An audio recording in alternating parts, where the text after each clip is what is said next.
जय Hind guys. Now start और next video lecture. अपनी कड़ी को हम लोग आगे बढ़ाते हैं। इसके पहले हम लोगों ने डायरेक्शन कोसाइंस, डायरेक्शंस रेशियो क्या है उसको कॉन्सेप्ट को समझा। उस पर कुछ क्वेश्चंस जो एनसीईआरटी के क्वेश्चंस थे हम लोगों ने सॉल्व किया। अब हमने बात की थी कि जो नेक्स्ट मेरा जो वीडियो लेक्चर्स होगा वो इक्वेशन ऑफ द लाइन पे होगा। तो हम लोग अब स्टार्ट करने जा रहे हैं कि स्पेस में हम लोग लाइन का इक्वेशंस कैसे लिखते हैं। इन ए 3 dimensions how can you right the equation of the line, पहली बात। दूसरी बात, हम लोगों ने ये देखा है कि कोऑर्डिनेट ज्योमेट्री में हम लोग लाइन के इक्वेशंस कैसे लिखते हैं, हमें किस चीज़ की ज़रूरत है। 2D में बेसिकली जो हम लोग लाइन का इक्वेशंस लिखते हैं, अब हम जब 3D में जब लाइन का इक्वेशंस लिखने जाएंगे तो मुझे किस चीज़ की ज़रूरत है, थोड़ी यहाँ हम उस चीज़ की बात कर देना चाह रहे हैं।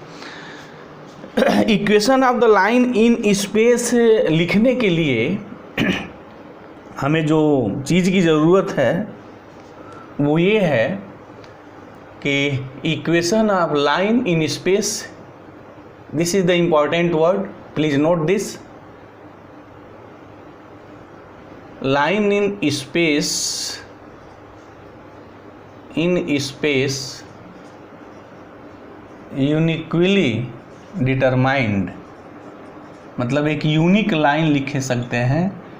डिटरमाइंड इफ फर्स्ट क्या है, यानी हम लोग लाइन कैसे लिखेंगे। जैसे हम शुरू से जानते चले आ रहे हैं कि अगर 2 पॉइंट्स अगर गिवन है तो केवल एक सिंगल लाइन, एक यूनिक लाइन पास करेगी ऑलवेज।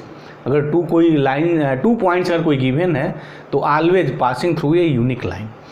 तो हम अगर स्पेस में लाइन का इक्वेशंस लिखने जा रहे हैं, एक यूनिक लाइन की बात करने जा रहे हैं कि एक और एक ही लाइन होगी, क्या कंडीशंस होगी, वही ये बात है कि line in space uniquely determined कैसे होगा। ई first it passes through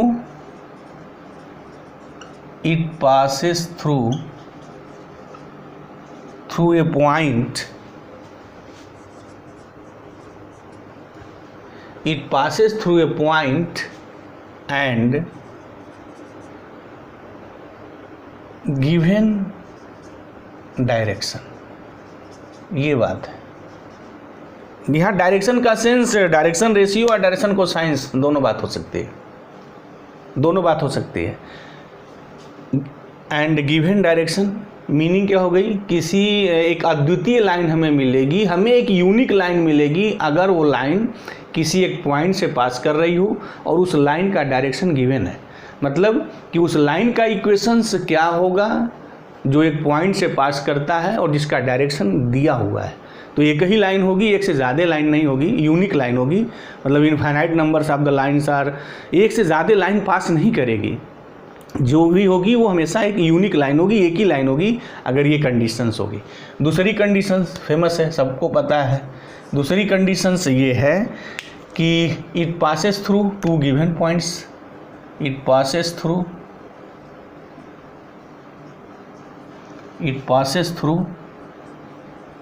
2 given points. ये अगर बात अगर दी हुई है, अगर 2 पॉइंट्स अगर दिया हुआ है और पूछा जा रहा है कि आप लाइन का इक्वेशंस निकालिए, तो भी जो लाइन होगी वो यूनिक होगी। ठीक है, हमें यहाँ क्या करना है कि लाइन का जो इक्वेशन है ना वो स्पेस में निकालना है। मतलब कोई अब वो नहीं बात है जैसे हम लोगों ने इसके पहले कार्टेशियन मतलब कोऑर्डिनेट ज्योमेट्री में हम लोग सीखे हैं क्लास 11th में कि लाइन का इक्वेशंस कैसे निकालते हैं। ax + by + c = 0, this is the general equation of the line. या एक बात और कही जाती है 2D में लाइंस के सेंस में कि every linear equation in x why always represent a straight line. अगर कोई भी आप लीनियर इक्वेशंस लिखते हैं 1 डिग्री का, एक्स वाई में अगर सिंपल 1 डिग्री है तो हमेशा वो लाइन रिप्रेजेंट करता है। तो अब यहाँ कंडीशंस क्या होगी, क्या क्या कंडीशनें होंगी कि स्पेस में लाइन रिप्रेजेंट करेगा।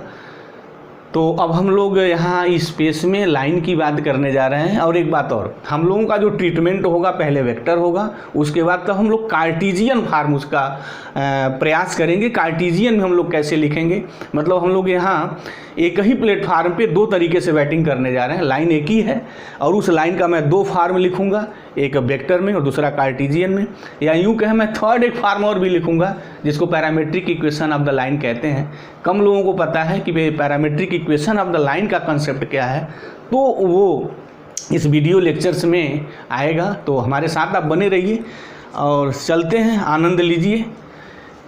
Equation of line in space कैसे बात करेंगे, बहरहाल ये तो 2D में है और हमने ऑलरेडी इस पर काफ़ी ज़बरदस्त वीडियो लेक्चर्स बनाया है, पूरा क्लास 11th का कोऑर्डिनेट ज्योमेट्री का।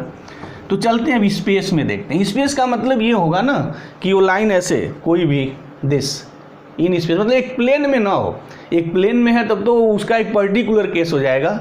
यहाँ हमारी लाइन का इक्वेशन ऐसा है, बेसिकली जनरल है, वो स्पेस में है, किसी एक प्लेन में नहीं है। अगर किसी एक प्लेन में है तो आपने सीखा है कैसे हम लोग उसका इक्वेशन से लिखेंगे। बहरहाल चलते हैं, अपने टॉपिक पे आते हैं कि अब हम उस लाइन का इक्वेशन से निकालने जा रहे हैं। किस लाइन का? Equation of line passing through a point,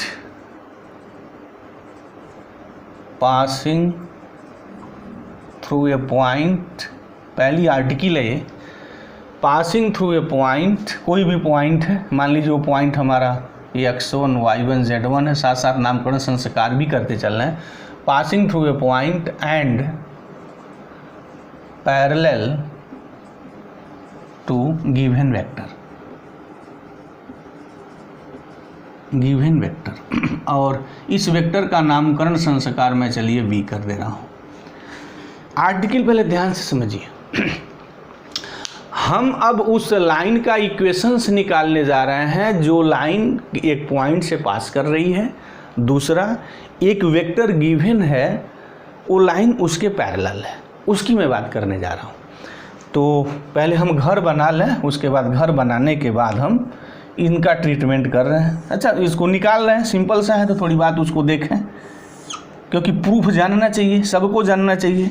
अगर मैथमेटिक्स समझनी है तो प्रूफ को आपको स्किप नहीं करना पड़ेगा, और जो प्रूफ को स्किप करके सिर्फ रिजल्ट के बारे में सोचते हैं सारी, वो मैथमेटिक्स नहीं सीख पाएंगे। तो मैथमेटिक्स सीखना है तो जो जड़ चीज़ें हैं, जो बेसिक हैं, उनका प्रूफ जानना होगा, देखना होगा, एक एक कंसेप्ट को ध्यान से समझना होगा कि प्रूफ कैसे होता है या वो चीज़ें कैसे निकाली जाती हैं। ठीक है, तो हम लोग अब उस लाइन का इक्वेशन निकालने जा रहे हैं जो एक पॉइंट से पास कर रहा है और एक गिवन वेक्टर के पैरेलल है। तो चलिए मान लीजिए ये मेरी लाइन है, दिस कोई लाइन L है मेरी,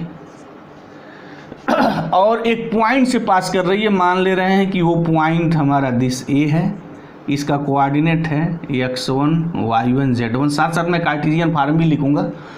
तो इसलिए हमने पॉइंट पहले इंडिकेट कर दिया है कि ये जो लाइन L है पॉइंट A से पास कर रहा है, जिसका कोऑर्डिनेट x1 y1 z1 है, एक बात है। और दूसरा, ये जो लाइन है वो इस वेक्टर जो B है उसके पैरेलल है, ये गिवन है।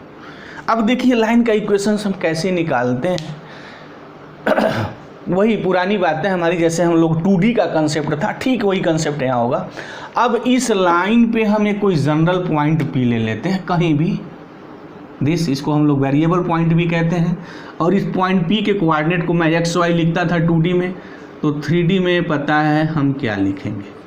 ठीक है जी, दिस। अब क्या करिए, यहाँ से इसको मिला दीजिए, दिस P को भी हमने यहाँ से मिला दिया। चलिए अब पोजीशन वेक्टर अगर मैं A और P का लिखूं पोजीशन वेक्टर, तो पोजीशन वेक्टर को हम लोग OA से लिखते हैं। तो OA इज इक्वल टू क्या होगा? OA इज इक्वल टू होगा XI cap plus YJ cap plus ZK cap, और इस पोजीशन वेक्टर को मैं नाम A दे रहा हूँ, वेक्टर A, और A हमारा ये है। ठीक, this is the clear here, this is the position vector of the point P।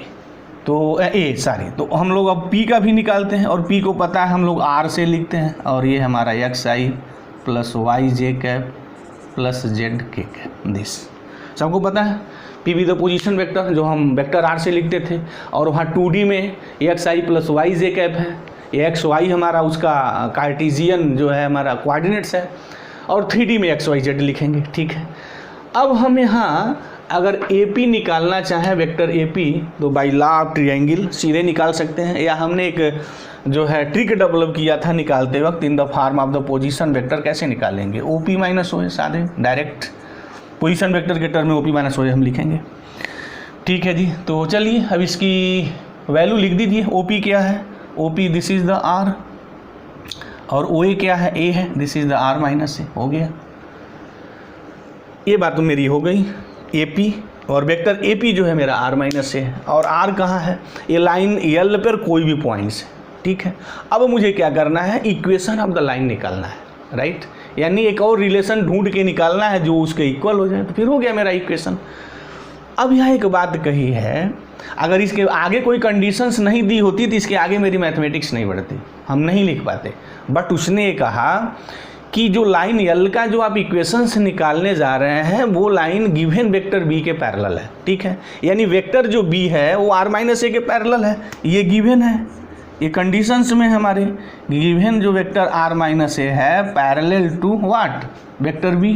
और सबको पता अगर दो वेक्टर पैरेलल हैं तो फिर ये कंडीशंस लिखी जाती है, वेयर लैम्डा बिलोंग्स R, कोई रियल नंबर है, राइट, लैम्डा भी रियल नंबर। अच्छा, स्केलर नहीं लिखेंगे क्योंकि स्केलर में तो कॉम्प्लेक्स नंबर भी आ जाएगा, और यहाँ हम रियल लाइन की बात करने जा रहे हैं, कोई कॉम्प्लेक्स इमेजिनरी की बात यहाँ नहीं हो रही है। तो लैम्डा आप स्केलर न लिख करके सीधे लिखें रियल नंबर।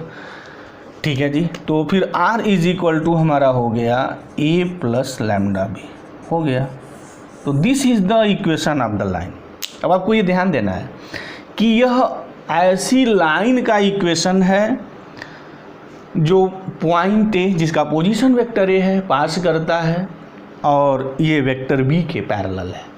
तो हम उस लाइन का इक्वेशन से लिख लेंगे जब एक पॉइंट दिया हो जिस पॉइंट से लाइन मेरी गुजर रही है, दूसरी बात एक वेक्टर V गिवन हो जिसके पैरेलल हो। ठीक है, तो this is the vector form of the straight line, this is vector form of line L, जो लाइन है मेरी। अब इसको हम लोग कार्टेशियन फॉर्म में कैसे लिखेंगे? तो कार्टेशियन फॉर्म का मतलब XYZ होता है, तो ठीक है, अब यहीं से हम उसको निकाल के लिख सकते हैं। जैसे देखिए ये R क्या है? R हमारा ऑलरेडी लिखा हुआ है, तो हम इसकी वैल्यू लिख दें, तो XI cap plus YJ cap plus ZK cap, ये हो गया R is equal to A क्या है? What is vector A? Vector A is this is equal to, sorry X1 Y1 Z1 है ना, यहाँ X1 होगा, Y1 होगा, Z1 होगा, इसको सही कर लें कि OA, ए पॉइंट का जो कोऑर्डिनेट है X1 Y1 Z1 है, तो OA is equal to this. ठीक है जी, तो A हो गया मेरा X1 I cap plus Y1 J cap plus Z1 K cap plus lambda. अच्छा, ये वेक्टर B है, तो हमें पता है कि कोई वेक्टर B को मैं इस फॉर्म में लिखूंगा, B1 I cap B2 J cap, every vectors can be written in this form. कोई भी वेक्टर्स गिवन है तो हम जो है फंडामेंटल यूनिट वेक्टर्स के टर्म में लिखते हैं, ये लिख सकते हैं, है। तो क्या होगा? ये हो गया B1 I cap B2 J cap plus B3 K cap. ठीक है जी, अच्छा इसको मैं इधर अगर लेके आऊँ तो ये हो गया X minus X1 I cap plus Y minus Y1 J cap plus Z minus Z1 K cap is equal to, ये हो गया I लैम्डा B1। ठीक है, ऐसे लिख दें lambda B1 I cap plus lambda B2 J cap plus lambda B3 K cap, ये हो गया। अच्छा, मैं इसी को इधर क्यों लाया हूँ? वो जात बिरादरी वाली बात है। मैथमेटिक्स में भी सारी चीज़ें चलती हैं ना, वो समर टाइप की, इक्वल टाइप की, एक जैसी चीज़ों को, जैसे XYZ यहाँ है तो यहाँ भी X के फॉर्म का है, this is the point here, तो इसलिए इसको इधर लाया है। और अभी देखिए इसको इधर लाने का कमाल कैसा हो रहा है। अब दो वेक्टर इक्वल हैं या इक्वल होंगे तभी जब XYZ के कोफिशिएंट इक्वल होना चाहिए। अब ये वेक्टर इसके इक्वल है तो संभव तभी होगा जब IJK के जो कोफिशिएंट्स हैं वो सेम होने चाहिए। तो दिस इम्प्लाइज, यहाँ के बाद मैं क्या लिखूँगा? I कैप का यहाँ कोफिशिएंट है X माइनस X1, तो this is the lambda B1, right. यहाँ से Y minus Y1, this is the lambda B2, and this is the Z minus Z1, this is the lambda B3, ये हो गया। अच्छा, ये जो हमने इक्वेशंस निकाला है इनका नामकरण संस्कार मैं स्टार कर दूं, नहीं सॉरी, मैं इनको स्टार कर दूं, ये इसको मैं डबल स्टार कर लूं। और जो लोग वीडियो लेक्चर्स को सीरियसली वॉच कर रहे हैं प्लीज़ इस चीज़ को नोट करें, बहुत काम आना है उनको, बहुत काम आना है। जब हम लोग कॉम्पिटिशन्स के क्वेश्चन सॉल्व करेंगे तो ये बहुत ही काम आएंगे। और इसी को parametric equation of the line कहा जाता है। This parametric equation of straight line, ये जो यल है मेरी, जो गिवन है यही है मेरी, कि ये उस लाइन का पैरामीट्रिक इक्वेशन है जो x1 y1 z1 से पास करता है, और एक वो वेक्टर है b जिसके वो पैरेलल है। अब यहाँ देखिए कैसे कमाल की चीज़ें आती हैं। ठीक है, तो पैरामीट्रिक इक्वेशन मेरा हो गया, this is the parametric equation of the line here.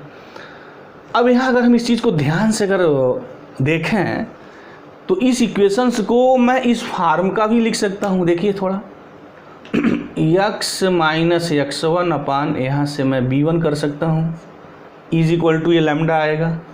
अच्छा, यहाँ से मैं अगर लिखूँ तो y minus y1 by b2 आएगा, ये भी वैल्यू लैम्डा आएगी। और ये z minus z1 by b3 आएगा, ये सब की वैल्यू लैम्डा के इक्वल होगी दिस। अब इसको यहाँ लैम्डा नहीं लिखते हैं जो लिखने की हमारी परंपरा रही है, बट है लैम्डा। ये जब कभी डिसीजन टेक्निकल क्वेश्चन का होगा तो इसको लेके होगा, बट जो हम लोग लिखते हैं वो यहीं तक लिखते हैं, लैम्डा 1 नहीं लिखा जाता है।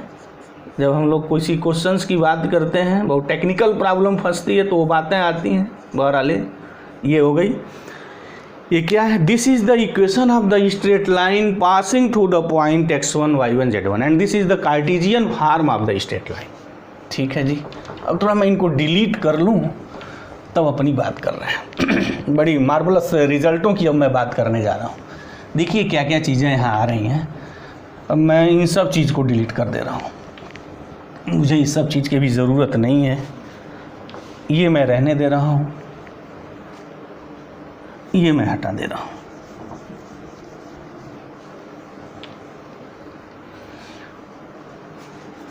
अब आइए इनसे क्या कंक्लूजन निकला है। ठीक है, ये सब चीज़ें तो हैं एज ए रिज़ल्ट। अब इस रिज़ल्ट को मैं एक्सप्लेन कर दूं, क्योंकि बिना रिज़ल्ट के एक्सप्लेनेशन से ना कोई चीज़ समझ में नहीं आती, पल्ले नहीं पड़ती, वो सब चीज़ें क्या हो रही हैं, वो रस नहीं आता है। तो रस मेंटेन रहे। अब इस रिज़ल्ट से क्या निकलता है, क्या एक्सप्लेनेशंस निकल के आता है, क्या कंसेप्ट और क्या लॉजिक है ज़बरदस्त है, हम उस चीज़ का एक्सप्लेनेशंस करने जा रहे हैं। तो दिल दिमाग थाम के बैठिए और सीरियसली इस चीज़ को देखिए। ठीक है जी, जो हम अब लाइन का इक्वेशंस निकाले हैं वो लाइन क्या थी, ज़रा एक बार उसको मैं यहाँ रिव्यू कर दूँ।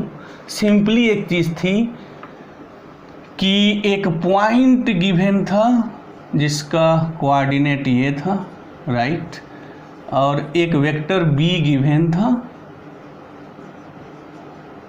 अच्छा, वेक्टर b जो गिवन है इसका जरा रहस्यमय चीज़ देखिए क्या है। यहाँ आइए, ये है मेरा लाइन का इक्वेशन इन 3 डायमेंशन।